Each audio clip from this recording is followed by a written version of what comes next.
এমনটা হয়েছে না আপনার সঙ্গে যে একটা মুভি দেখতে বসেছেন, কিছুক্ষণ দেখার পর মনে হচ্ছে মুভিটা মনে টাচ করছে, কাহিনীটা আপনার চারপাশে ঘুরছে, সিনগুলো আপনার খুব পরিচিত লাগছে, কষ্ট, অবহেলা, কান্না দিয়ে সময় চলে যাবে আর শেষে এসে মুভি মুখে একটা হাসি দিয়ে শেষ হয়ে যাবে। এটা সেই মুভি। একটা মুভি যখন মনের কথা বলে, আমাদের চারপাশের কথা বলে, তখন সেটা জাস্ট মুভি থাকে না, ভালো একটা মুহূর্তে পরিণত হয়। আজকের মুভিটাও তেমনই, যদিও এটা একটা মালিয়ালাম মুভি থেকে রিমেক করা হয়েছে, বাট মুভির মূল character Jyotika ma'am what actress, what a actress, এত সুন্দর, এত মনোরম অভিনয় করেছে যে ফিল্ম ফেয়ার ক্রিটিক্স অ্যাওয়ার্ড পেয়েছে। মুভির সাবজেক্টটা অসাধারণ, প্রতিটা ছেলে মেয়েকে মুভির প্লটটা বোঝা উচিত, যে মেসেজটা দিয়েছে তা খুবই গুরুত্বপূর্ণ, বুঝতে হলে একটু মনোযোগ দিতে হবে, তাই অ্যাটেনশন। ওয়েল, কথা বলছিলাম 2015-তে মুক্তি পাওয়া সোশ্যাল ড্রামা তামিল মুভির নাম মুপ্পাতারু ভাইদিনলে এর ব্যাপারে। মুভির কাহিনী শুরু হয় ভাইজাকে। শুরুতেই এন্ট্রি হয় মুভির female lead character, natural beauty, natural actress Suriya স্যারের ওয়াইফ জ্যোতিকা ম্যাম অর্থাৎ ভাসান্তির। একটা ইন্টারভিউ বোর্ডে বসে আছে, অফিসার জিজ্ঞেস করে তার বয়স কত। ভাসান্তি বলে 36। শুনেই এদের রিয়াকশন ভালো না, কানাকানি শুরু করে। একটু পর বলে তাদের রেকমেন্ডেশন 35, সে চলবে না। ভাসান্তি বলে স্যার আই এম জাস্ট 36, এটা কি খুব বেশি? না, তারা নেবে না, কোনো কথা শুনে না। সিন এখান থেকে কমিশনার অফিসে আসে, আমরা দেখি ভাসান্তির ছবি স্ক্রিনে। কেউ বলছে স্যার তার ব্যাপারে খোঁজ পেয়েছি, সে রেভিনিউ বিভাগের সিনিয়র ক্লার্ক, তার হাজব্যান্ড সিলভান অল ইন্ডিয়া রেডিও ভাইজাকের প্রোগ্রাম এক্সিকিউটিভ। অফিসার বলে তার ব্যাপারে আরো ডিটেলস কালেক্ট করো, আমি আসছি। ক্যামেরার সামনে আসে মুভির অন্য আরেক ক্যারেক্টার রহমান স্যার অর্থাৎ ভাসান্তির হাজব্যান্ড সিলভান। কোথায় জানে যাচ্ছিল, একটা ফোন আসে, ফোনের দিকে লক্ষ্য করতে গিয়ে সামনে একটা ছেলে আসে, সে লক্ষ্য করে না। ভাসান্তি ইন্টারভিউ শেষ, সে বের হয়ে বাসের অপেক্ষা করছে। সিলভান হসপিটালে এসেছে ছেলেটাকে নিয়ে, মানে তার গাড়ির সঙ্গে ধাক্কা লেগেছে। তার লোকেরা বলছে ছেলেটার বেশি কিছু হয়নি, ভয়ের কিছু নেই। একটু পর সিলভানের একটা পুলিশ ফ্রেন্ড মূর্তি আসে, এরা বলছে স্যার ছেলেটার বাবা। মূর্তি বলে হ্যাঁ আমি জানি, শোন ভয়ের কিছু নেই, জাস্ট ছোট্ট একটা মামলা হতে পারে, কাগজপত্র ঠিক আছে না তোর? সিলভান বলে সে এসব কোনো ধরনের ঝামেলা চায় না, কারণ খুব তাড়াতাড়ি জবের জন্য সে আয়ারল্যান্ড যেতে পারে, তার কোনো কেস মেস হয়ে গেলে ঝামেলা হতে পারে। অফিসার শিখিয়ে দেয় বাড়ির অন্য কারো ড্রাইভিং লাইসেন্স আছে কিনা। সিলভান বলে তার বইয়ের রয়েছে। অফিসার বলে তাহলে তুই তোর বইয়ের সঙ্গে কথা বল, সে যদি দোষ নিজের উপর নেয় তাহলে ঝামেলা হবে না। ছেলেটার বাবা আসে হসপিটালে, কিছু না বলে জাস্ট দেখে চলে যায়। ওদিকে বাসন্তী বাসে আছে, একটা দাদিকে দেখে যে বসে বসে ঘুমাচ্ছে। বাসন্তী তার কাছে গিয়ে শয়তানি করে তাকে উঠিয়ে দিয়ে সে তার সিটে বসে পড়ে। দাদি এসে তো পাট নিচ্ছে। তারপর তাদের কথায় আমরা বুঝতে পারি যে এরা আসলে দুজনকে খুব ভালো করে চেনে। একটু পর বাসটাকে মাঝখানে থামিয়ে দেয় ট্রাফিক। কি ব্যাপার, কি হলো, থামলো কেন দাদি? দাদি বলে আরে কেন আবার, ওদিকে দেখো প্রধানমন্ত্রী আমাদের এলাকাতে ঘুরতে এসেছে, এর জন্য রাস্তা বন্ধ করা হয়েছে। বাসন্তী বলে প্রধানমন্ত্রী আমাদের এখানে এসেছে, কবে এলো? আমি তো জানি না। দাদি বলে আহা, তুমি তো জায়েদ খান তাই না, যে প্রধানমন্ত্রী কোথায় কোথায় যাবে, কখন কোথায় যাবে তোমাকে সব বলে যাবে, টিভি খবরের কাগজ দেখো না বুঝে না? বাসন্তী সরকারি গাড়িগুলোর দিকে একটু মনোযোগ দিয়েই তাকিয়ে থাকে। তারপর সিন কাট করে বাসন্তীর অফিসে আসে। আজও সে লেট করেছে, তাই অফিসার তাকে কথা শোনাচ্ছে। বাসন্তীর অনেক সমস্যা, এই বয়সে মানুষ এমন অলস হয়, তোমাকে না দেখলে বুঝতে পারতাম না। তোমার টেবিলে ফাইল জমা হয়ে গেছে, তোমার সহকারী আমায় তোমার নামে কমপ্লেন করছে, এমন আরো অনেকগুলো কথা অফিসার শোনায়। তখন একটা লোক আসে, অফিসার বাসন্তীকে যেতে বলে। বাসন্তী আসছে আর রানীর বাচ্চা রানী, তোকে দেখে নিব, মানে যে তার নামে কমপ্লেন করেছে তার নাম রানী, ওই যে বসে আছে হালকা দেখা যাচ্ছে সে। টেবিলে বসলেই তার পাশে বেস্ট ফ্রেন্ড গিরিজা রানীর ব্যাপারে তাকে বলছে সে কি করেছে। তারপর দুই বান্ধবী মিলে তার নামে চুগলি করতে শুরু করে। এনাকে চেনেন, নাম প্রেম, এখানে জয়চন্দ্র, ভাসান্তীর জুনিয়র। তো দিদি এই দাদুর সমস্যা নিয়ে কথা বলছে, ওদিকে ওই লোকটা কথা শেষ করে বের হয়ে যাচ্ছে আর ভাসান্তীর দিকে একটু আর চোখে তাকাচ্ছে। তারপর বাইরে এলে আমরা বুঝতে পারি সে আসলে পুলিশের লোক। তার বসকে ফোন করে বলছে স্যার আমি ভাসান্তীর সব তথ্য নিয়েছি, এখন কিছু জিনিস বাকি আছে, কাল জানা যাবে। সিন বিকালে আসে, ভাসান্তী একটা কফি শপে আসলো। এখানে এন্ট্রি হয় বাসন্তীর মেয়ে অমৃতা অনিল অর্থাৎ মিদিলার। কি ব্যাপার, এখানে ডাকলে কেন? আরে মা আসো তো আগে। মিদিল একটা ম্যাগাজিন বের করে দেয়, দেখো এটা কি? সে বলে আমরা আয়ারল্যান্ড যাচ্ছি না। এটা শুনে ম্যাডাম না আমাকে এটা দিয়েছে, আমরা যেখানে যাচ্ছি তার আশেপাশে কি রয়েছে, কোথায় কি করা যাবে, আমার কলেজ কোনটা ভালো হবে, আমি এখান থেকে চয়েস করতে পারবো, সবকিছু ডিসিশন নিতে পারবো। বাসন্তী বলে বেটি এসব তো ঠিক আছে, কিন্তু আমি তো তোমাদের সঙ্গে যেতে পারবো কিনা এটাই জানি না। আমার তো অন্য একটা জব হতে হবে, তা না হলে যেখানে ইন্টারভিউ দিতে গেছিলাম গিয়েছিলাম সেখানে রিজেক্ট করে দিয়েছে বয়সের কারণে। আমার মনে হয় না এত সহজেই ওইটা কেক নিয়ে আসে। বাসন্তী দেখে তার মেয়ে তাকে বার্থডে উইশ করছে, মানে আজ তার জন্মদিন, কিন্তু মা আয়ারল্যান্ড যেতে পারবে না বা সেই ব্যাপারে কোনো কথা বলেনি বলে মেয়েটার মন খারাপ। রাগ করে কোনো কিছু না বলে সেখান থেকে উঠে যায়, একা একাই অটো নিয়ে বাড়িতে চলে যায়। বাসন্তীও কিছু বলে না, চুপচাপ বাড়ির দিকে আসছে, গিরিজার সঙ্গে কথা বলছে। আর সে যে কথাগুলো বলছে সেগুলো আবার এখান থেকে কমিশনার শুনছে। দুইজনের মাঝে আর নতুন করে কি কথা হবে, ওই যে মহিলা রানী তার নামে যে কমপ্লেন করেছে তার ব্যাপারেই কথা হচ্ছে। গিরিজা বলছে, আরে তার বয়স তো তোর চেয়ে বেশি, সে তো পার্লারে গিয়ে কালার মালার করে এরকম কম বয়সে দেখায়। পার্লারের কথা শুনে বাসন্তীর কানেও সেটা আটকে যায়। পরের সিনে আমরা দেখি দিদি পার্লারে, তার মাথায় এখানে সেখানে যে পাকা চুলগুলো ছিল সেগুলো সে কালার করে নেয়। তারপর বাসায় এসে চুপচাপ বাড়ির ভিতরে ঢোকে যেন শাশুড়ি আগেই লক্ষ্য না করে। ইনি হলেন বাসন্তীর শাশুড়ি। মেয়ে বাসায় এসেছে, পড়তে বসেছে, নিজেকে একটু আয়নায় দেখে, বাহ ভালোই তো সুন্দর লাগছে আমায়। তারপর এখানে আসে সাদা গেঞ্জি পরা কাকু, বাসন্তীর শ্বশুর, বন্ধুর সঙ্গে খেলছে। কি বেটি আজ দেরি হলো যে? অফিসে একটু কাজ ছিল বাবা। কাকু বলে, বেটি তোর সবজির বাগান তো শুকিয়ে যাচ্ছে, পানি দিস না কেন? আরে সময় হচ্ছে না কাকু। কেক এনে তার শাশুড়িকে দেয়, আর সে যে সিরিয়াল নিয়ে ডুবে আছে সেটা নিয়েই দুই শাশুড়ি বউ কথাবার্তা বলে। তারপর মেয়ের কাছে আসে, তার তো মন খারাপ। আরে আমার বয়স বেড়েছে, এটা আমার দোষ কোথায়? জবটা যদি পেয়ে যেতাম তাহলে তো আমরা চলে যেতাম। 1 বছর আগে তোদের এই উদ্যোগ কই ছিল শুনি? তখন তো আমি ইজিতে জব পেয়ে যেতাম। মিথিলা বলে, মা তুমি এসব বুঝবে না, যাও তো, স্বপ্ন তো তুমি দেখোনি, তুমি কি করে বুঝবে? বাসন্তী বলে, 13 বছর বয়সে স্বপ্নের তুই কি বুঝিস? তোর বয়সে আমরা বাইরে খেলে বেরিয়েছি, এত আধুনিক কথা ভালো না।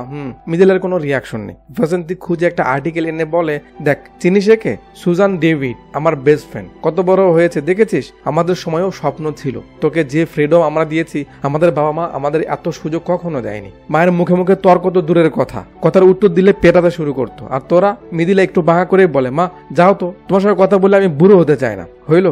এই হলো এখনকার বাচ্চারা। মনটা একটু ছোট করে সে চলে যায়। সিলভান এলে বাসন্তী তাকে বলে যে তোমার মেয়ে মুখে মুখে তর্ক করে। সিলভান কথা মাথায় নেন, আরে ছাড়ো তো, সে বাচ্চা মেয়ে। বাসন্তী বলে, তুমি আমার চুলের দিকে নজর দাওনি? আচ্ছা কি হয়েছে তোমার চুলে? বাসন্তী ঘুরে দেখায় সে কি করেছে। সিলভান দেখে তার রিয়াকশন খুব একটা নর্মাল। কি হলো, ভালো লাগেনি তোমার? না না না ভালো হয়েছে। বাসন্তী বলে, ভালো না বলে আবার উঠানো যাবে, তুমি বলো। সিলভান বলে, না ঠিক আছে ভালো লাগছে। বাসন্তী বলে, ইন্টারভিউতে আমায় নেয়নি, তুমি কি মন খারাপ করেছো আমার জন্য? সিলভান বলে, না একবার ফেল হয়েছে তো কি হয়েছে? এরপর মুখটা শুকিয়ে সিলভান বলে, একটা ঝামেলা হয়ে গেছে। কি হয়েছে? সিলভান বলে, আমি অফিসে যাওয়ার সময় একটা বাচ্চা গাড়ির সামনে পড়ে গেছিল, বেশি কিছু হয়নি, কিন্তু মামলা তো হতেই পারে। এতদিন অপেক্ষা করার পর অবশেষে যখন ভিসাটা পেতে চলেছি, এমন সময় এমন ঝামেলা হলে তো বিপদে পড়ে যাব।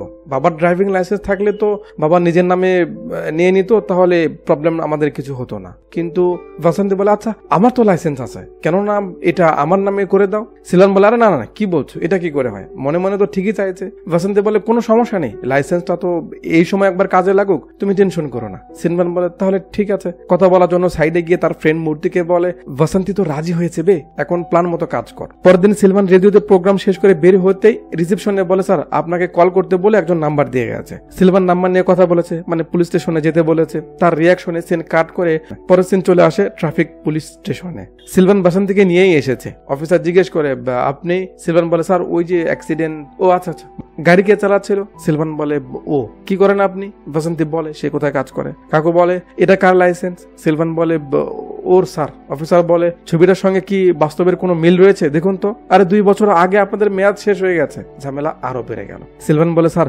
মূর্তি আমার ফ্রেন্ড। কাকু বলে, যে অপরাধ করে সবারই এমন পরিচিত ফ্রেন্ড থাকে। আর কিছু বলার আগেই সেখানে একটা সিনিয়র অফিসার আসে। কাকু সেদিকেই বিজি হয়ে যায়। ফেরার সময় দুজনে চুপচাপ। একটু পর তার ফ্রেন্ড মূর্তি ফোন দেয়। সিলভান তাকে বলে, আর কি হবে, তোর কথা বললাম, তিনি তো কথাই শুনলো না। ঝামেলা তো আরো একটা হয়ে গেছে। লাইসেন্সের মেয়াদ 2 বছর আগে শেষ হয়ে গেছে। ম্যাডাম সেটা জানতোই না। মূর্তি বলে, জন্ম তারিখ কত ওর? সিলভান একটু বাঁকা করে বলে, কে জানে, সে নিজেও জানে না। রাশিতে একটা, আইডি কার্ডে একটা, সার্টিফিকেটে আর একটা, যত সব। এখন আবার চুল কালার করে ক্লাস 10-এ ভর্তি হতে চলেছে। আমার আর বাইরে যাওয়া হবে না রে, তুই ছাড়। চুল কালারের কথাটা বাসন্তীর বেশি খারাপ লাগে। তার ভালো লাগেনি সেটা তো কালকেই বলতে পারতো, কিছু বলে না। বাড়ির কাছে এসে যেতে যেতে সিলভান বাসন্তীকে অনেক অপমান করে, ছোট করে কথা বলে যে তার বাইরে যাওয়া হচ্ছে না বলে সে নাকি ইচ্ছে করে এমনটা করেছে। বাসন্তী বলে সে সত্যিই জানে না তার মেয়াদ শেষ, কারণ ড্রাইভিং লাইসেন্সটা করার পর থেকে সে দেখেইনি। সিলভান কথা শোনে না, সমানে তাকে কথা শোনায়। রান্না বান্না আর খাওয়া ছাড়া নাকি তার কোনো ইচ্ছে নেই, স্বপ্ন নেই, সে কিছু জানে না। এসব আরো বাঁকা বাঁকা কথা বলে, যাতে বাসন্তীর মনটা খুব খারাপ হয়ে যায়। মাঝে কেউ বারবার ফোন দিচ্ছে, বাসন্তী ফোনটা ধরে। কথা শেষ করে বলে, কমিশনার অফিস থেকে ফোন দিয়েছে, কাল 10টায় যেতে বলেছে। সিলভান বলে তুমি যাও, আমার কাজ আছে। বাসন্তী বলে আরে আমি একা কি করে যাব, তারা কি বলবে না বলবে, না সে যাবে না। বাড়িতে আসে, কাকু ছেলে বউকে দেখে বুঝতে পারে দুজনের মাঝে কোনো একটা ঝামেলা হয়েছে, দুজনে ছাদে আসে। বাসন্তী বলে তারা কি প্রশ্ন করবে আর আমি কি বলবো। সিলভান কিছু বলে না। তার বাবা আসে, কি ব্যাপার, কি হয়েছে বৌমা? বাসন্তী বলে বাবা মামলার ব্যাপারটা নিয়ে কমিশনের অফিসে ডেকেছে, আমাকে যেতে বলেছে, কিন্তু সে তো যেতে চাইছে না। কাকু বলে কি রে, কি বলছিস এসব? সিলভান বলে সে কি ছোট বাচ্চা যে হাত ধরে নিয়ে যেতে হবে? কাকু বলে সে কি বিয়ে বাড়িতে যাচ্ছে, ওইটা থানা, একটা মেয়ের জন্য একটা কতটা সাহসের ব্যাপার তুই জানিস, তুই কেন যাবি না? সিলভান তার বাবার উপরও রেগে যায় যে সে তাদের পারিবারিক ব্যাপারে কেন কথা বলছে। কাকু বলে আরে তার বাবা মা নেই, এখানে তো আমাকে কথা বলতে হবে না। সিলভান আরো রেগে যায় যে এটাই তো সমস্যা, তার বাবা মা নেই এই জন্য তার সমস্যা, আমার আছে এই জন্য আমার সমস্যা। মানে মোটামুটি একটা বেয়াদবি করে সে। তারপর কোনো কিছু না বলে রাগ করে সেই চলে যায়। বাসন্তী চুপচাপ মন খারাপ করে থাকে, কি করবে, এমনই প্রতিভক্তি মেয়েদের মাঝে মাঝে এমন হাড্ডি গলায় থেকে যা ফেলানো যায় না, খাওয়াও যায় না। পরের দিন বাসন্তী একাই চলে আসে কমিশনার অফিসে। মামলার সঙ্গে জড়িত যারা তারাও সেখানেই ছিল।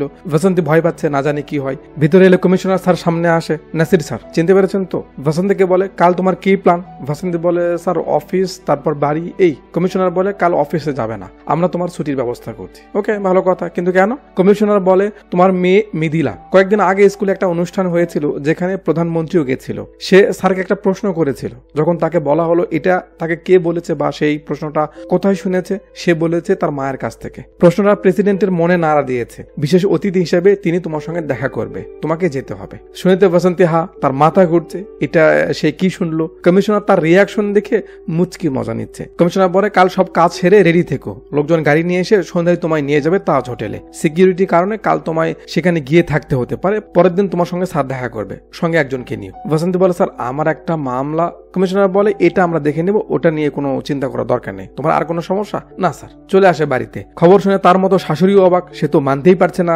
প্রধানমন্ত্রী তাকে দেখেছে। বাসন্তী বলে সে যাবে না, মানে গিয়ে কি করবে বা কি বলবে, সে তো জানেই না সে তার মেয়েকে কি প্রশ্ন করেছিল। বাসন্তী শ্বশুর বোঝায় যে দেখ বেটি, এত মানুষের মাঝে, পুরো দেশের মাঝে এমন ভাগ্য সবার হয় না, তোকে বাছাই করা হয়েছে, তুই এই সুযোগ ছাড়িস না। মিদিলা স্কুল থেকে ফেরে দাদা জিজ্ঞেস করে তুই প্রেসিডেন্টকে কি প্রশ্ন করেছিলি, সে বলে না। বাসন্তী বলে আরে আমাকে পার্সোনালি ডাকা হয়েছে, বল তুই কি বলেছিলি সেদিন। না, সে বলে না। পিছে পিছে রুমে আসে, তাও বলে না। সে সাথে যাচ্ছে, বাসন্তী তার পিছে পিছে যায়। সিলভান লক্ষ্য করছে, ছাদে এসে জিজ্ঞেস করে, সে তাও কিছু বলে না। রাগ করলে বাসন্তী চলে আসবে, সিলভান আড়ি পেতে আছে। বাসন্তী আসা দেখে সে হুদাই এখানে এসে লন্ড্রি করতে থাকে। বাসন্তী গিয়ে ছকেটটা লাগিয়ে দেয়, দূর ধরা খেয়ে গেলাম। পরিবারের এই ব্যাপারগুলো আসলে ছোট ছোট খুনসুটি। যাক, বিকেলে মার্কেটে যায়, ভালো শাড়ি কিনতে হবে, প্রধানমন্ত্রীর কাছে যাবে। ইতিমধ্যে আবার এই খবরটা ছড়িয়ে গেছে যে বাসন্তী দেবী প্রাইম মিনিস্টারের সঙ্গে দেখা করবে, তাই দোকানের মেয়েরা বাসন্তীকে চিনে ফেলে আর তার সঙ্গে সেলফি নিতে লাগে। কপাল, বুঝতে পারছেন আমার আফসোসটা কি। যাক, এটা আবার দোকানের মালিক লক্ষ্য করে যে কে মহিলা, ওই যে বাসের দাদি সেটের এখানেই কাজ করে। সে বলে আমি ওকে চিনি বেটা, খুব ভালো মেয়ে, প্রধানমন্ত্রী তার সঙ্গে দেখা করবে কাল, এই জন্য শাড়ি কিনতে এসেছে। সেট কিছু বলে না। সন্ধ্যায় সরকারের লোকজন হাজির। বাসন্তীর এখনো বিশ্বাস হচ্ছে না, সে তো ভয় পাচ্ছে। সিলভান এসে তাকে যেতে বলে। বাসন্তী আবারও মিদিলাকে জিজ্ঞেস করে কি ছিল সেই প্রশ্ন। মিদিলা তখনও বলে না। বাসন্তী রেগে যায়, বাবার চামচি, থাক বাবাকে নিয়ে থাক, আমি আর আসবো না, চলে গেলাম। মিদিলা হাসছে, মানে সে ইচ্ছে করে মাকে একটু জ্বালাচ্ছে। শাশুড়িকে নিয়ে বাসন্তী বের হয়। বাইরে মহল্লায় সবাই জমা হয়ে গেছে। গাড়িতে ওঠার আগে সিলভান একবার বলে পৌঁছে ফোন দিও। ভালো লাগে বাসন্তী। চলছে গাড়ি ভবের বাড়ি, যে গাড়িকে একসময় সে অবাক চোখে দেখেছে, আজ সেই গাড়িতে করে যাচ্ছে দেশের বিশেষ মানুষটার কাছে। রাতে হোটেলে থাকে। খুব ভোরে বাসন্তীকে ফোন করে জাগিয়ে দেয় যে সকালের নাস্তা স্যার আপনার সঙ্গে করবে, আপনি রেডি হয়ে নিচে আসুন। একটু পর বাসন্তী রেডি হয়ে এখানে অপেক্ষা করছে। সিকিউরিটি এসে তাকে ডেকে নিয়ে যায়। ভিতরে আসতে কমিশনারের সঙ্গে দেখা, তারপর মেন জায়গাতে ঢোকার আগে আবার তাকে চেক করা হয় ভালো করে, তারপর ভিতরে যায়। বাসন্তীর ভিতরে ছটফট করছে, বিশাল জায়গা, চারিদিকে হাই সিকিউরিটি। বাসন্তী বসে আছে, সিকিউরিটিরা নিজেদের মাঝে অ্যালার্ট হচ্ছে। বাসন্তীকে উঠে একটু সামনে আসতে বলে যে স্যার আসছে। এমন সিচুয়েশনে কেমন লাগে এটা আসলে বলে বোঝানোর মতো না। বাসন্তীর ভিতর তো শুকিয়ে যাচ্ছে, উপর থেকে লোকজন তার দিকে এমন অ্যাটেনশন দিয়ে আছে। বাসন্তীর নজর লিফটের দিকে, কখন আসবে কখন আসবে কখন আসবে। ধাম করে লিফট খুলে যায়। এন্ট্রি হয় সিদ্ধার্থ ভাসু অর্থাৎ প্রাইম মিনিস্টারের। টুকটুক করে আগে আসছে। বাসন্তীর হার্টবিট ফাস্ট হয়ে যাচ্ছে। প্রাইম মিনিস্টার সামনে এসে নমস্কার করে।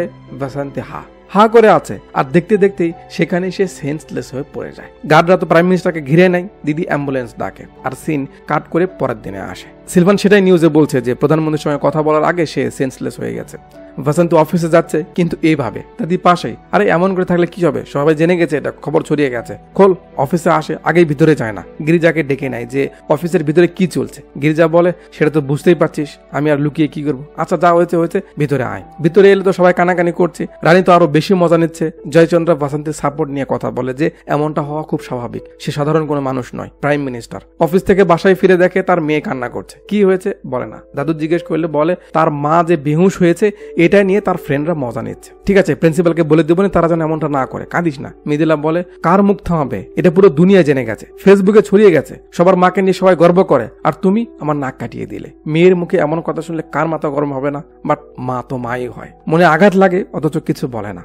একটু পর সিলভান বাসায় আসে। কি হয়েছে? বসন্তী ইশারা করে তোমার মেয়ে মন খারাপ করে বসে আছে। সিলভান মেয়েকে ডাকে, মৃদুলা আমার সঙ্গে রুমে নিয়ে যাচ্ছে। বসন্তী যেতে ধরলে তাকে বারণ করে, মৃদুলাকে ভিতরে নেয়। দাদু বলছে আচ্ছা এটা কি কোনো পরিবেশ হলো, এখন ফেসবুক ডিসাইড করবে কে ঠিক আর কে ব্যাঠিক? জানি না বাপু। দাদু সেখান থেকে চলে যায়। একটু পর বাপ মেয়ে হাসতে হাসতে বের হয়। কি ঘটনা, কি হলো? সিলভান বলে আমরা ডিনার করতে বাইরে যাব, তুমি রেডি হও। চলে আসে একটা রেস্টুরেন্টে। মৃদুলা ফিশ দেখার বাহানা দুজনকে একা রেখে উঠে যায়। বসন্তী বলে আমার অজ্ঞান হওয়াতে কি তুমিও তোমার অফিসে কথা শুনেছ? সরি, আমি ভাবতে পারিনি এমন কিছু হবে। সিলভান কিছু বলে না, বাট একটু পর যেটা বলে সেটা শুনতে বসন্তী কখনোই রাজি ছিল না। সিলভান বলে আমরা আয়ারল্যান্ড যাচ্ছি।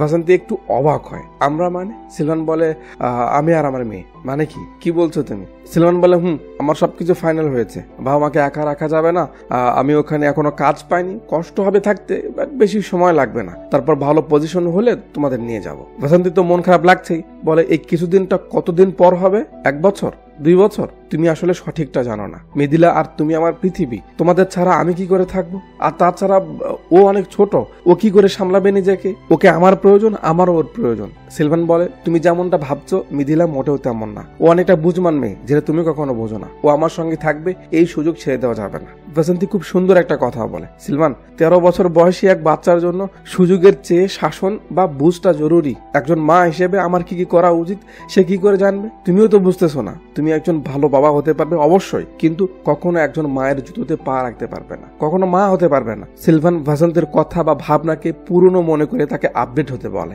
বসন্তী বলে পরিবার মানে তো সবাই একসঙ্গে থাকা, এটা ভাবা আবার পুরনো কবে থেকে হলো? আর তাছাড়া বিদেশ গিয়ে ইংলিশ শিখে চলার নামে যদি জীবন হয় তাহলে আমার মেয়ের এমন জীবন দরকার নেই, ও আমার সঙ্গেই থাকবে। সিলভান বলে আমি জানতাম তুমি এমনটাই করবে, তোমার বুঝ থেকে তুমি একটুও নড়বে না। আমার মেয়ে ওখানে গিয়ে পড়তে চাই, আমি ওকে ছেড়ে যেতে পারবো না। আর তাছাড়া আমি চাই না 4 দেয়ালের মাঝে থেকে আমার মেয়ে আবার কোনো বসন্তীতে পরিণত হোক, দুনিয়াতে আবারও কোনো বসন্তীর জন্ম হোক। হাই রে কথা, এর থেকে তো ছুরি মারা ভালো ছিল।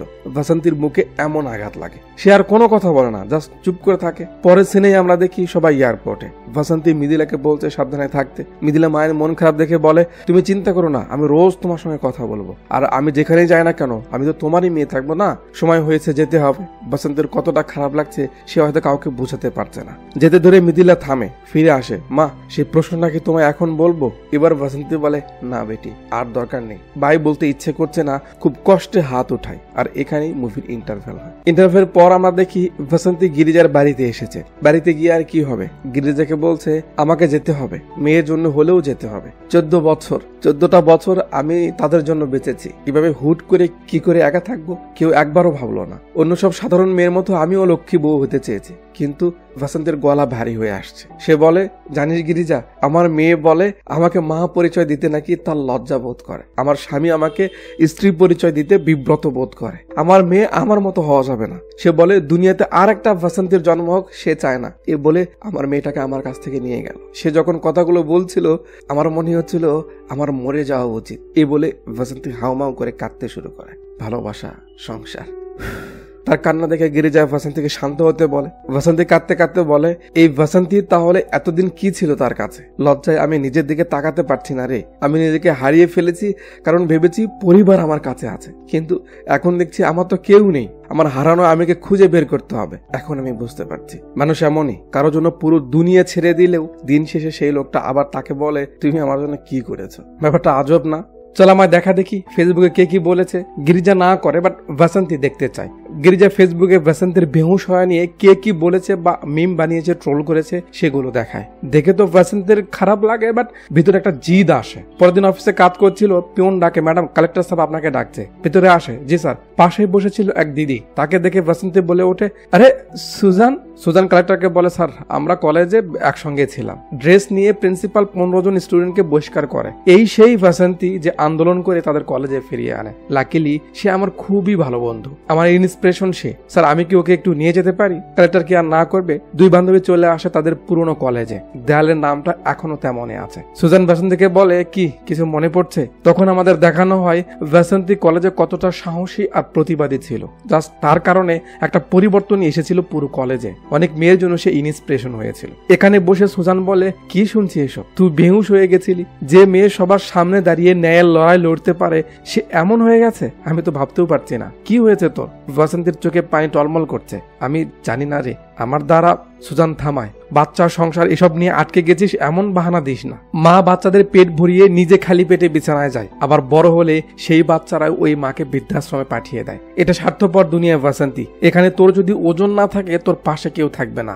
দয়া একবার দুইবার করে, তারপর সবাই এড়িয়ে যায়, কিন্তু ওজন থাকলে সবাই পিছিয়ে পড়ে থাকে। সুজান আর একটা সুন্দর কথা বলে যে ভাসন্তির গুণের ব্যাপারে কেউ জানে না সেই ভাসন্তি হয়ে থাক, এটা আমার কোনো সমস্যা নেই, তাকে কেউ না জানো। কিন্তু তোর দুর্বল সাইড জেনে সবাই উপহাস করছে এমন ভাসন্তি হয়ে থাকার তো কোনো প্রশ্নই ওঠে না। আরো সব অস্থির অস্থির কথা বলে সুজান ভাসন্তিকে মোটিভেট করে, তাকে মনে করিয়ে দেয় সে কি করতে পারতো এক সময়। পরের দিন অফিসে আসার সঙ্গে সঙ্গে সবাই ভাসন্তিকে সম্মান দেখাতে লাগে। সবাই কেমন জানি খুশি নিয়ে তার সঙ্গে কথা বলছে। কি ব্যাপার, কি হলো? জয়চন্দ্র সবাইকে ডাকে, আরে দেখে যাও। দেখে ভাসন্তি ফেসবুকে এসে তাকে কে কি বলেছিল তাদের ইচ্ছে মতো উত্তর দিচ্ছে। আর সে যে পরিবেশে ছিল সেটা কতটা ভয়ানক ছিল সেটার ব্যাপারে সে খুব সুন্দর করে বোঝাচ্ছে। ফেসবুকের ইফেক্ট, সাইড ইফেক্ট ব্যাপারেও বলছে। গিরিজা এসে বলে, বাহ তুই তো একেবারে ভালো তামাচা মেরেছিস ওদের মুখে। ভাসন্তি বলে, এর পিছে আরো একটা মানুষের হাত রয়েছে। অফিস শেষ করে এখানে আসে ওই দাদির ঠিকানা নিতে। এই দিদি বলে সে নাকি অসুস্থ। ভাসন্তি তার ঠিকানা নিয়ে নেয়। রাতে মৃদুলার সঙ্গে কথা বলে। মৃদুলা খুব খুশি তার মায়ের এভাবে কথা বলা দেখে। তার বন্ধুরা নাকি তার খুব তারিফ করছে। মৃদুলা বলে, বাবার রিয়াকশনটা দেখার মতো ছিল মা, তুমি দেখলে বুঝতে। পরের দিন সকালে ভাসন্তি ওই দাদির বাড়িতে আসে। কি হলো? আমি তোমাকে দেখতে এসেছি। কি দেখছো এভাবে? দাদি বিশ্বাসই করতে পারছে না সে তাকে দেখতে এসেছে। ভাসন্তি বলে, সবজিগুলো আমার বাগান থেকে এনেছি, তুমি রেঁধে খেয়ে নিও। দাদি ভিতরে নিয়ে আসে, তারপর বলে, 4টা ছেলে আমার, কেউ আমায় দেখতে আসেনি, আমি কেমন আছি। সবসময় আমার মনে হয় আজ যদি আমার একটা মেয়ে থাকতো সে কি আমায় অবহেলা করতে পারতো। কাঁদতে শুরু করে দাদি, বলে, বেটি জীবনে এমন মানুষ থাকাটা খুবই দরকার যাকে ভরসা করা যায়, যে পাশে থাকবে। যদি এমন মানুষ থাকে তাহলে তার জন্য হলেও 100 বছর বাঁচা যায়। ভাসন্তির চোখে ভিজে আসছে, কারণ তারও তো কেউ নেই, তারও তো একই অবস্থা। ভাসন্তি এখানে থাকলে দাদির সঙ্গে সেও কেঁদে দিবে, এজন্য দাদিকে বলে সে সেখান থেকে চলে যায়। সিন 2 দিন সামনে আসে ওই শাড়ির দোকানের সেটের কাছে। মেয়ের বিয়ে, তাই এই শেফের সঙ্গে কথা বলছে। সে তার বন্ধু হয়, তাই তাকে দেখায় যে বাজারের সবজি কতটা ভেজাল যুক্ত। এখন কি করবে? পরের দিন আমরা দেখি দাদি ভাসন্তিকে নিয়ে এখানে আসলো। কি হয়েছে? কোথায় আনলে আমার দাদি? দাদি বলে, আরে চলো, তুমি কিছু বলবে না, জাস্ট মাথা নাড়াবে। ভাসন্তিকে তার সেটের কাছে এনেছে। বেটা এনাকে তো আমি চিনি, আমাদের দোকানে এসেছিল না। সেট পরিচয় করে দেয়, উনি আমার ফ্রেন্ড, অনেক বড় শেফ, বসুন। সেট বলে, তুলসী আমি একদিন তার বাড়ি থেকে কিছু সবজি এনে আমায় খাওয়ায়, স্বাদটা অসাধারণ ছিল। আমি তো মনে করেছি সে খুব ভালো করে রেঁধেছে, কিন্তু সে বলল সবজিগুলো আপনার ফার্মের। তখন আমার মনে হলো নিশ্চয়ই এই সবজিগুলো বাড়ির, তাই আপনাকে ডেকেছি। এখন তো বাজারের সব সবজিতে ভেজাল। কাকু একটা লিস্ট দেয় যে এই 2000 মানুষের খাবারের সবজি আমাদের সাপ্লাই করবেন আপনি। ভাসন্তি তো অবাক, সঙ্গে বোকা সেজে গেল যে এরা কি বলে। সেট বলে, তুলসী আম্মা বলেছে আপনার নাকি 1.5 একরের একটা ফার্ম রয়েছে, আমার মেয়ের বিয়ের জন্য সবজি লাগবে, আমরা আর কিছু শুনতে চাই না, আপনি আমাদের সাপ্লাই করবেন। বেচারি আর কিছু বলতে পারছে না। সেটের গাড়ি তাদের বাড়িতে নামিয়ে দেয়। ভাসন্তি তো রেগে যাচ্ছে দাদির উপর। দাদি বলে, আরে আমি তো বুঝতে পারিনি যে এমন কিছু হবে। ভাসন্তি বলে, 1.5 একরের খামার রয়েছে আমার, তাই না? দাদি বলে, আরে আমি ভেবেছিলাম তোমার একটু সম্মান বেড়ে যাবে, আমি কি জানতাম তারা এইভাবে দেখে এসব বলবে। আর রাখো তোমার সম্মান। এবার কি হবে? ভাসন্তির বাড়ির সামনে যে ছেলেটা সবজি নিয়ে বসতো সে লিস্ট দেখে বিকেলে ভাসন্তিকে সে যে ছেলের কাছে মাল নেয় তার কাছে নিয়ে আসে। ভিতরে এসে দেখে বিশাল কারবার। বলুন কতদিন আগে লাগবে? আমাদের তো রেডি করতে হবে। ভাসন্তি বলে, রেডি করতে হবে মানে? যেদিন অনুষ্ঠান তার আগের রাতে পাঠাবেন টাটকা সবজি। সেট এখানে যা বলে একদম বাস্তবতার কথা। আরে দিদি কি বলছেন, আপনার মাল তো এখানেই পড়ে রয়েছে, যেদিন যাবে তার 2 দিন আগে আমাদের বলে দিবেন, আমরা জাস্ট পাঠিয়ে দিব। আপনি যদি বলেন 5 দিন আগে নেবেন তাও সম্ভব, কোনো সমস্যা নেই। ভাসন্তি তো বুঝতে পারছে না এটা কি করে সম্ভব। তখন কাকু বলে, সবজি বাগান থেকে উঠানোর পরে আমাদের কাছে আসতে আসতে 2-3 দিন লেগে যায়, তারপর আমাদের কাছে থাকে, তারপর বাজারে ঘোরাফেরা করে, তারপর আপনারা নিয়ে ফ্রিজে রাখেন, সব মিলে তো 15 দিন এমনি থাকে। থাকে। আরে বাপরে, এটা কি করে? এই যে স্প্রে মেরে। এসব খেলে মানুষের সমস্যা হবে না? কাকু বলে মানুষ সেই সমস্যা নিয়ে ভাবে না, মানুষ ভাবে জাস্ট দামের সমস্যা নিয়ে। এসব শুনে বসন্তে রাগ করে বের হয়ে যায়, এগুলো খেলে তো মানুষের সমস্যা হয়ে যাবে। বিকেলে ছাদে বসে ভাবছিল কি করা যাবে, হুট করে মাথায় তার কিছু একটা ভাবনা আসে। দাঁড়িয়ে থেকে আশেপাশের ছাদগুলো দেখে, মাথায় আইডিয়া আসে যে সবার ছাদে যদি এমন করে বাগান লাগানো যায় তাহলেই তো হয়ে যাবে। ফোন করে সেটকে অর্ডার কনফার্ম করে দেয় যে আগামী 5 মাস পর আপনার বাড়িতে আমরা সবজি ডেলিভারি দিব। খুব ভালো কথা। বাসন্তী তার আশেপাশের সব বাড়ির মালিকদের ডেকে দেখায় যে কিভাবে অন্য দেশ ছাদের উপর সবজির বাগান বানিয়েছে। এটা আমাদের এখানেও সম্ভব। কেউ তার কথা বুঝতেছে তো কেউ আবার বুঝতেছে না। আশেপাশের অনেকেই দেখছে। বসন্তের বোঝানোর পর সবাই একটু সময় চায়। রাতে সেই ব্যাপারটা নিয়েই বসন্তী সিলভানের সঙ্গে কথা বলে। আর সে কি বলবে বুঝতে তো পারছেন, মজা নিচ্ছে। বেহুশ হয়ে তার নাক কাটিয়েছে, এখন আবার যেন তার নাক না কাটাই এমনটাই বলছে। মন তো খারাপ হবেই। দাদু সাহস দেয়। বসন্তী দাদুকে বলে তাকে লোন নিয়ে দিতে হবে। পরের দিন লোনের ব্যাপারে কাগজগুলো জয়চন্দ্রকে দেখালে সে বলে সব তো ঠিকঠাক আছে, আপনাকে মেডিকেল ফিটনেস রিপোর্ট দেখাতে হবে। কেন? ওই যে বেহুশ হয়ে গেছিল এটা তার একটা ইস্যু বানাতে পারে। এর জন্য কি করতে হবে? একটু কষ্ট, একটু পরিশ্রম। বসন্তী বলে ছোট ভাই, আমার জন্মটাই কষ্টে হয়েছে। একটা মেয়ের বড় কষ্ট বাবা মাকে ছেড়ে আসা, তারপর বড় কষ্ট প্রেগনেন্সির কষ্ট, আর এই সব থেকে বড় কষ্ট তার হাজবেন্ড যখন তাকে অপমান করে। এই সব কিছু আমি সয়েছি, দুনিয়ার কোনো কষ্ট আমার কাছে আর কষ্ট না। ওকে, তাহলে ঠিক আছে। বাড়ি ফিরতেই মহল্লার এক মাস্টার সাহেব ডেকে বলে, বেটি আমি 40 বছর ধরে শিক্ষকতা করছি, কখনো ভাবিনি ন্যাচারাল খাবার আমাদের কতটা জরুরি। তোমার ভাবনা ভালো লেগেছে আমার, এগিয়ে যাও তুমি, আমরা সবাই তোমার সঙ্গে আছি। আমি সবার বাসায় গিয়ে গিয়ে সবাইকে বলে বোঝাবো। বসন্তের ব্যাপারটা ভালো লাগে। এরপর তার প্রজেক্ট শুরু হয়ে যায়। সেটের সঙ্গে ডিল কনফার্ম করে, তারপর নিজেকে ফিট প্রমাণের জন্য একটু বাইরে বের হয়। বুঝতে পারে এভাবে হবে না, নতুন এক রূপে ম্যারাথনে অংশ নেয়। কাজে মনোযোগ দেয়, মেয়েকে মিস করে, তাই মাঝে মাঝে তার স্কুলে গিয়ে বাচ্চাদের দেখে। দাদু মেয়ের মতো তার খেয়াল রাখে। বৃষ্টি আসার সঙ্গে সঙ্গে সবাইকে বাগান ঢাকতে বলে, বেশ ভালো লাগে তার, বাগান ঠিকঠাক আছে। তার কলেজে গিয়ে পুরনো স্মৃতিচারণ করে। এভাবে কিছু মাস পার হয়ে গেলে একদিন সুজান তাকে একটা আর্টিকেল দেখায় যে অর্গানিক খাবার বিষয়ে একটা সেমিনার হচ্ছে, সেখানে তার নাম সে দিয়েছে, তাকে অংশ নিতে হবে। এমন বন্ধু কজন পায়? বসন্তীর বেশ ভালো লাগে। কয়েকদিন পর সেই অনুষ্ঠানে আসে বসন্তী। সুজান আবারও মোটিভেট করে যে ভিতরে সব বড় বড় লোকেরা বসে রয়েছে, এটাই সুযোগ নিজেকে প্রমাণ করার, যা ফাটিয়ে দে। বসন্তী ভিতরে আসে, হাতে কিছু সবজি টেবিলে রাখতে গিয়ে সেটা পড়ে যায়। লোকজন এসে সেগুলো নিয়ে যায়। বসন্তী বলে, এই বি কেয়ারফুল, ওগুলো বাজারের সবজি, যাতে অ্যান্ডোসালফান, ইকোলেক্স, ক্লোরোডেন এসবের মতো রাসায়নিক ব্যবহার করা হচ্ছে, হাতে লাগতে পারে, আর এতে হৃদরোগ সহ ক্যান্সারও হতে পারে। সো ভালো করে হাতটা ওয়াশ করে নিন। খাদ্যই ওষুধ, ওষুধই খাদ্য, আমাদের পূর্বপুরুষরা বলতেন। তারা আমাদের কথা ভেবে বাড়ির উঠোনে এখানে সেখানে বিভিন্ন গাছ লাগিয়েছে, যার ফায়দা আমরা আজও নিচ্ছি। বসন্তী অনেকগুলো সবজি দেখায় যার মাঝে ভিটামিনের কথাও সে বলে, কিন্তু এখন সেসব সবজির উপর এক ধরনের কেমিক্যাল মেশানো হচ্ছে যাতে না পচে। ফ্রেশ আপেল আর পাওয়া যায় না। এসব কেমিক্যালের কারণে সবজির প্রকৃত লাভ হচ্ছে না, উল্টো ক্ষতি হচ্ছে। আজব ব্যাপার হলো, সবজি বিষাক্ত হলেও তার দাম বেশি, কিন্তু বিষের দাম কম। আমাদের দাদির মায়েরা বা তার দাদিরা ডজন ডজন সন্তান নিয়েছিল, তাদের কিচ্ছু হয়নি। সেই সন্তানগুলো জাস্ট মায়ের আদরে বড় হয়নি, প্রকৃতিরও হাত রয়েছিল তাদের পেছনে। বাট এখন একটা বাচ্চা, খুব বেশি হলে 2টা, তাও আবার জন্মের সঙ্গে সঙ্গে শিশু বিশেষজ্ঞের কাছে সিরিয়াল দিয়ে রাখতে হয়। আগের মানুষগুলো জাস্ট বয়সজনিত কারণে রোগে আক্রান্ত হয়েছে, আর এখন একটা নবজাতক বাচ্চারও হার্টের প্রবলেম দেখা দেয়। 5 বছর বয়সে বাচ্চার চশমা পড়তে হয়। 10 বছর বয়সীদের ডায়াবেটিক্স, হাঁপানি, এমনকি ক্যান্সারও ধরা পড়ে। মনে হচ্ছে আমরা সুস্থ থাকার চেয়ে সৌন্দর্যকে বেশি গুরুত্ব দিচ্ছি। বাচ্চা কোথায় পড়বে, কি জব করবে, কত টাকা ইনকাম করবে, এসব নিয়ে তো বেশ ভালো প্ল্যান, কিন্তু সে কতটা সুস্থ, তাকে সুস্থ রাখতে আমি কি খাওয়াচ্ছি, কি করছে, এ ব্যাপারে আমাদের কোনো মাথা ব্যথা নেই। আমরা যেন আজকাল মাটির স্বাদ ভুলে পাথরকে ভালোবাসতে শুরু করেছি, মাটির সঙ্গে সম্পর্ক ভুলে গেছি একেবারে। আমাদের উচিত যখনই বাড়ি করছেন, বাড়িতে এমন জায়গা রাখা যেখানে কিছু গাছ লাগানো যাবে। ছাদের স্ট্রাকচার এমন ভাবে গড়ান যাতে সবুজ বাগান বানানো যায়। আমাদের প্রতিটা মানুষের উচিত অন্তত লাইফে একটা করে গাছ লাগানো। আমাদের এমন একটা প্রচেষ্টার ফল গ্রিন হাউস। মহল্লার কিছু মহিলাদের নিয়ে আমরা ছাদে বাগান লাগিয়েছি, আর সেখান থেকে আমরা এই কয়েকদিন পর 2000 মানুষের খাবারের ব্যবস্থা করছি, সম্পূর্ণ অর্গানিক উপায়ে। আমাকে কথা বলতে দেওয়ার জন্য আপনাদের অসংখ্য ধন্যবাদ। বলে বসন্তী যাচ্ছিল, সবাই তালি দিয়ে ওঠে, কারণ কথাগুলো সবার মনে টাচ করে। সেখানেই ছিল ফুড সেফটি মন্ত্রী। বসন্তীর সঙ্গে কথা বলে যে সে যে উদ্যোগ নিয়েছে এটা অনেক বড় ব্যাপার। বাজার থেকে ফরমালিন সরাতে সরকার কত কি করছে, বাট তুমি যেভাবে বললে এভাবে তো আমরা কখনো ভাবিনি। এভাবে তো মানুষকে জাগানোটা বেশি জরুরি। সংসদে আমি এটা নিয়ে কথা উঠাবো, তোমার মতো মানুষের রাজনীতিতে আসা উচিত, এ বলে মন্ত্রী চলে যায়। খুশি মনে বাসন্তী বাড়ি ফিরে আগ্রহ নিয়ে শ্বশুরকে বলতে যাবে, বাবা মন্ত্রী মশাই দাদু ভিতরে যেতে বলে। বাসন্তী ভিতরে আসতেই সিলভান ডেকে ওঠে, আরে তুমি কখন এলে? সিলভান বলে, ম্যাডাম কি করে জানবে, সে তো বিজি, আজকাল ভিডিও কলেও দেখা যায় না। বাসন্তী মিদিলার কথা জিজ্ঞেস করলে সিলভান বলে, আমাদের প্রতিবেশী, আমাদের দেশেরই, তার মেয়েও মিদিলার সঙ্গে পড়ে, ও সেখানেই আছে, সমস্যা নেই। সিলভান একটা ফাইল দিয়ে বলে, ওয়েলকাম টু আয়ারল্যান্ড, তোমার সবকিছু রেডি, 2 দিন পর ফ্লাইট, আমরা যাচ্ছি। বাসন্তীর মাথা ঘুরে গেল, এ কি বলে হুট করে? বাসন্তী বলে, এভাবে হুট করে আমার হাতে কিছু কাজ রয়েছে, এগুলোর মাঝখানে।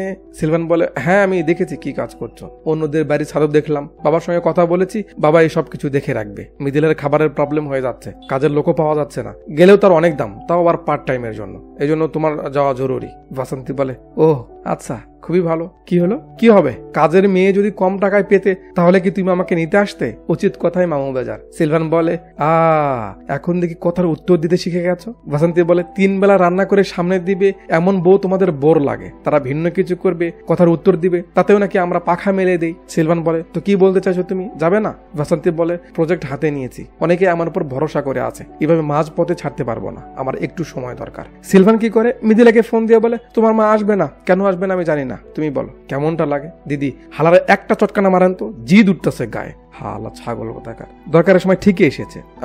সরি, একটু বেশি হাইপার হয়ে গেছে। মিদিলা কান্না করছে বলে বাসন্তী বলে, ঠিক আছে আমি যাবো, তুমি কেঁদো না। সে যাওয়ার সিদ্ধান্ত নাই। পরের দিন সেট বাসন্তীর বাড়িতে আসে খামার দেখতে। ছাদে যে সে এই খামারের ব্যবস্থা করেছে সেট এটা কখনোই ভাবেনি। সেট বলে, তো এটাই আপনার দেরি করে খামার? বাসন্তী তো ভয় পাচ্ছে, না জানি কি বলে, না জানি ডিল ক্যান্সেল করে দেয়। সেট বলে, আপনার ভাষণ পত্রিকায় ছেপেছে, আমি কথাগুলো শুনেছি, সেই আগ্রহ নিয়েই দেখতে এসেছি, ভয়ের কিছু নেই। তার মেয়ের বিয়ের কার্ড দেয়। বিকালে বাসন্তী তার কলিগদের সঙ্গে দেখা করে, বিদায় নিচ্ছিল। সেখানে জয়চন্দ্র বলে, দিদি তোমার মেয়ের যে বান্ধবী সে আমার এক ছোট ভাইয়ের বোন হয়। মিদিলা প্রাইম মিনিস্টারকে কি প্রশ্ন করেছিল সেটা তাকে বলেছে, তুমি কি জানো সেটা কি? সেন কাট করে রাতে আনে। কাল ফ্লাইট, বাসন্তী ব্যাগ প্যাক করেনি। সিলভান সাদে গিয়ে বলছে, কি ব্যাপার, সময় নেই, ব্যাগ প্যাক করোনি যে? বাসন্তী বলে, আচ্ছা তুমি জানো আমার মেয়ে প্রাইম মিনিস্টারকে কি প্রশ্ন করেছিল? সিলভান বলে, হ্যাঁ বলেছিল বেটি আমাকে, ওই মেয়েদের বিয়ের পর স্বপ্ন থাকে না কি জানো, এমন কিছু। বাসন্তী বলে, ইন্ডিয়াতে 14 জন প্রাইম মিনিস্টারের মাঝে ইন্দিরা গান্ধী একমাত্র মহিলা প্রধানমন্ত্রী ছিল। 15 জন রাষ্ট্রপতির মাঝে প্রতিভা পাটেলই একমাত্র মহিলা ছিলেন।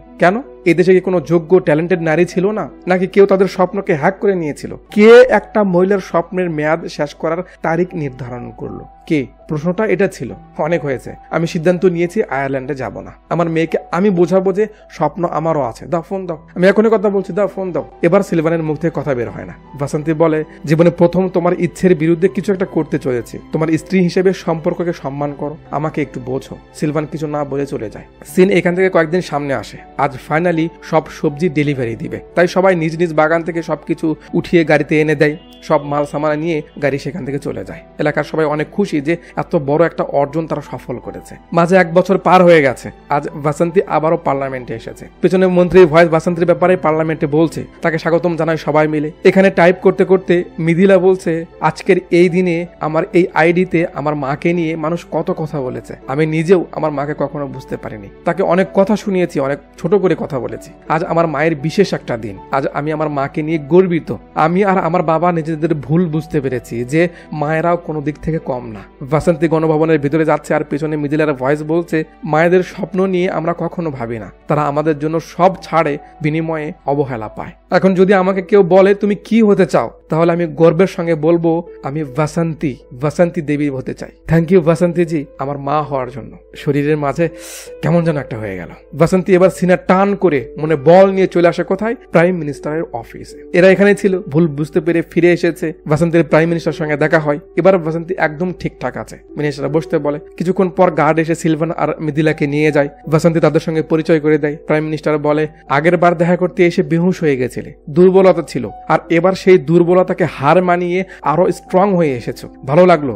আফসোস, প্রতিটা মানুষই যদি এমন করে কামব্যাক করতে পারতো তাহলে দেশ অনেক আগে যেত। প্রাইম মিনিস্টার মিদিলাকে বলে, তুমি তোমার আম্মুকে মিস করোনি? মিদিলা বলে, না স্যার, আমার মা আমাকে এক মুহূর্তের জন্য সেই সুযোগই দেয়নি। প্রাইম মিনিস্টার সিলভানকে বলে, মিস্টার, তোমার বউকে নিয়ে তোমার গর্ব করা উচিত। সিলভান আলতো করে বাসন্তীর হাতে হাত রাখে। জি স্যার, আমি আমার বউকে নিয়ে প্রাউড ফিল করছি। প্রাইম মিনিস্টার বাসন্তীকে বলে, এবার তুমি বলো, এই সব কিছুর মাঝে তোমার খুশির মোমেন্টটা কোনটা ছিল? বাসন্তী বলে, স্যার, আজ এই মুহূর্তটা, মানে একবারে 2 কাজ, হাজবেন্ডও ফিরে ফিরে এলো, সরকারের সঙ্গে দেখাও হলো। কথা শেষে বের হয়ে বাসন্তী আগে সুজানকে ফোন দেয়, তাকে ধন্যবাদ জানায় যে সে তার অনেক হেল্প করেছে, তার জন্যই বাসন্তী আজ এই বাসন্তী হয়েছে। সত্যিই কিন্তু সুজান তার অনেক উপকার করেছে। 1 মাসের জন্য ঘুরতে যাচ্ছে। বাসন্তী সুজানকে বলছে, আজই আমার সবচেয়ে খুশির দিন, কারণ আমার হাজবেন্ড আর মেয়ে আমায় বুঝতে পেরেছে। সুজান বলে, তাহলে মিসেস বাসন্তী দেবী তোমার বয়স কত?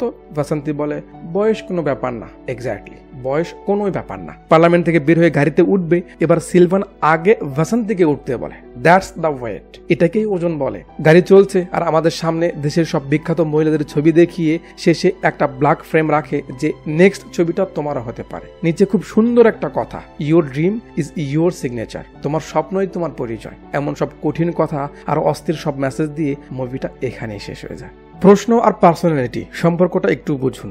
যে কেউ আপনাকে সহজেই প্রশ্নবিদ্ধ করতে পারে যে কোনো ব্যাপারে। পার্সোনালিটি এমন বানান যেন আপনাকে দেখে প্রশ্নের উত্তর পেয়ে যায়। ঘরের বউ হয়ে থেকে কেউ ইতিহাস গড়াতে পেরেছে বলে আমার জানা নেই। যে পরিবর্তন দেখিয়েছে, যে আলাদা হয়েছে, সেই পেরেছে। ইসলামে বড় বড় মহিলাদের নাম আমরা সম্মানের সঙ্গে নেই, আপনার নাম পরবর্তী প্রজন্ম কেন নিতে পারবে না? থিঙ্ক।